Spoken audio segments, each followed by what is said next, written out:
The Wild West, a lawless land where bullets rained and survival depended on luck. In 1960, 7 gunmen set out for the Wild West. Their story, the legendary tale of the 7 handfuls, became a symbol of courage and camaraderie.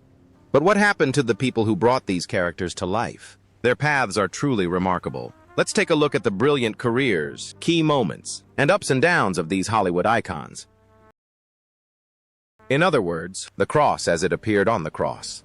Eli Wallach portrayed Calvary on the big screen. Before beginning his film career, Wallach trained at Erwin Piscator's drama workshop. He later became one of the founders of the Actors Studio, where Lee Strasberg honed his acting skills. There, Marlon Brando learned the Stanislavski method alongside Montgomery Clift and his future wife, Ann Jackson. In particular, Marilyn Monroe, who was just beginning her acting career at the Actors Studio at the time, was one of the first to befriend Wallach. She even insisted on watching a full performance from behind the scenes of Wallach's stage to see the expert actor's technique firsthand. On the film set, she also met Wallach's wife, Anne, and they became close friends. Monroe even occasionally babysat their children. Wallach's film career began with his controversial role in Elia Kazan's 1956 film Baby Doll. The film sparked controversy due to its sexual themes. However, director Kazan insisted that Wallach did not actually seduce his co-star Carol Baker. Their scenes were filmed to create a subtle tension. Wallach's last film role was in the short film Train, 2015. In this short film, she portrays a Holocaust survivor who delivers a poignant message to a selfish teenager. Life can change in an instant. The film was shot in early 2014 and released in 2015. Specifically, Wallach also provided voiceovers for Toyota pickup truck commercials from 1984 to 1997. Wallach and his on-screen partner, actress Ann Jackson, were married for 66 years until her death in 2014. They had 3 children, Peter, Catherine, and Roberta.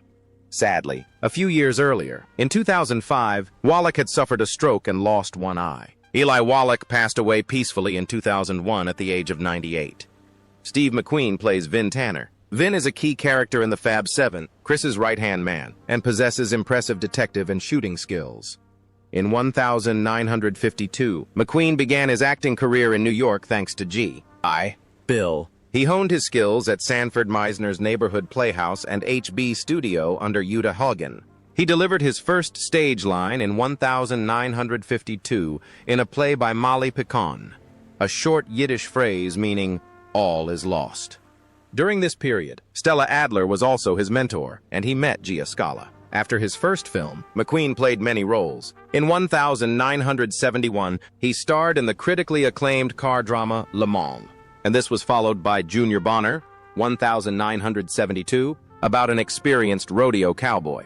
He met director Sam Peckinpah on the set of Getaway, where he also met his future wife, Ali MacGraw. McQueen later gave a physically demanding performance as a prisoner on Devil's Island in Papillon, 1973, in which he starred alongside Dustin Hoffman. His last 2 films, released in 1980, were based on true events.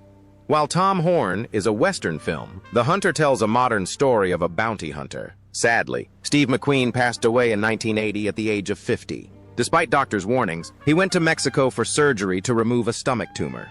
The surgery, performed under a false identity, proved too much for his heart, and he soon suffered a heart attack and died. The El Paso Times reported that he died peacefully in his sleep. Charles Bronson fought for justice in the 1960s film The Magnificent Seven, playing Bernardo O'Reilly, one of the 7 gunmen. After World War II, he supported himself by working various jobs until he was hired as a stage designer for a theater company in Philadelphia. This encouraged him to pursue an acting career, and he initially took on small roles. He even shared an apartment with Jack Klugman, an equally ambitious actor who honed his skills at the Pasadena Playhouse. Bronson landed his first significant television role in 1960 on ABC's Man with a Camera, playing Mike Kovich, a freelance crime scene photographer working in New York City. The series ran for 2 seasons. He went on to play leading roles, most notably gaining attention for his role in the late 1960s film When Hell Broke Loose. His best-known role was as Butch Cassidy in an episode of the television series Tales of Wells Fargo, which aired in 1958.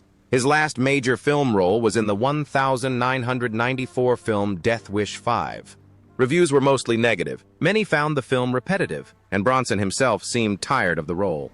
However, he made a successful transition to television, portraying Paul Fine's father figure in the Police Family trilogy that aired from 1995 to 1999.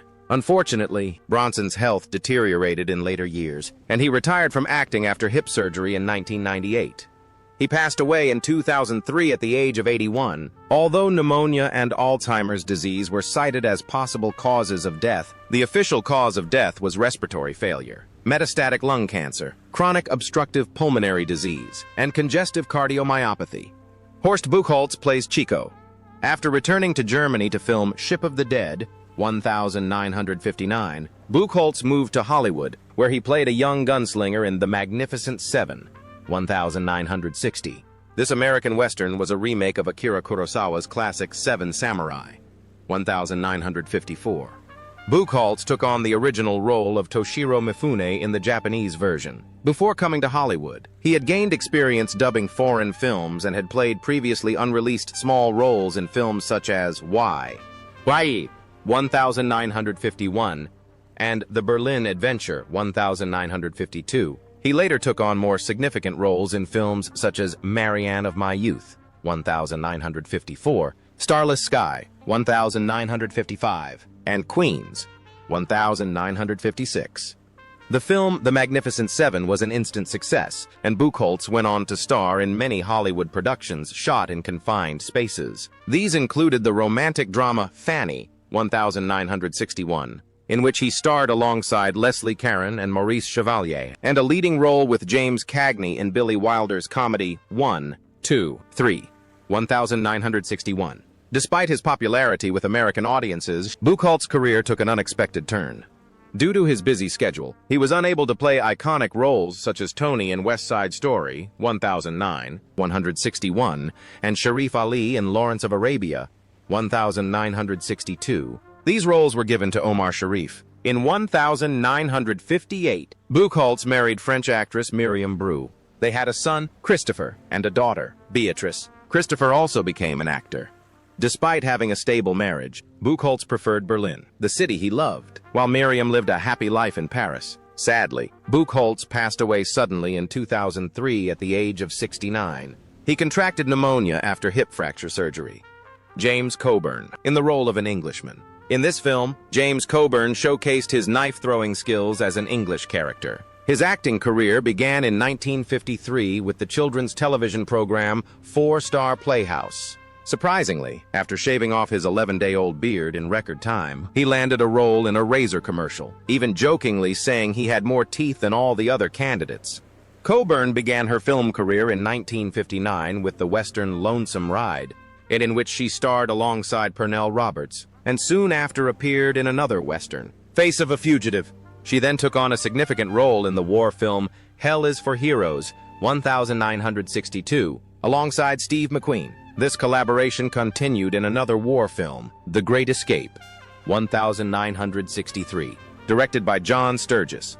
Coburn also did voice work for the same company in The Sun King, 1963. He demonstrated his versatility in Charade, 1963, as a villain opposite Cary Grant and Audrey Hepburn. He later took on a comedic role as a naval officer in the Americanization of Emily, replacing James Garner. This role earned her a 7-year contract with 20th Century Fox. Coburn was married twice. Her first marriage to Beverly Kelly in 1959 lasted 20 years, and they had 2 children. In 1993, he married actress Paula Murad Coburn, and together they founded the James and Paula Coburn Foundation. Sadly, James Coburn passed away in 2002 at the age of 74 from a heart attack. His wife, Paula, died of cancer approximately 2 years later, in 2004. Pepe Hearn plays Tomas. The actor portraying Tomas, Pepe Hearn, was born in 1927 in New Jersey to Spanish immigrant parents. His family was originally from the Canary Islands. He began his acting career at the age of 21 with a role in The Bodyguard, 1948, and worked continuously for almost 40 years. Director William A. Sider gave him 2 of his most important roles in the 1950s, Borderline, 1950, and Live Fast, 1954. Although this was one of Thomas Hearne's last film roles, he found more regular work on television. Over the years, he made guest appearances in numerous series such as The Rifleman, The Fugitive, I Spy, The High Chaparral, Bonanza, The Streets of San Francisco, Lou Grant, The Bionic Woman, and even Charlie's Angels. His television career continued into the 1980s, with roles in series like Murder, She Wrote, and Hill Street Blues. Sadly, Pepe Hearne passed away in Los Angeles, California in 2009. Brad Dexter plays the role of Harry Luck.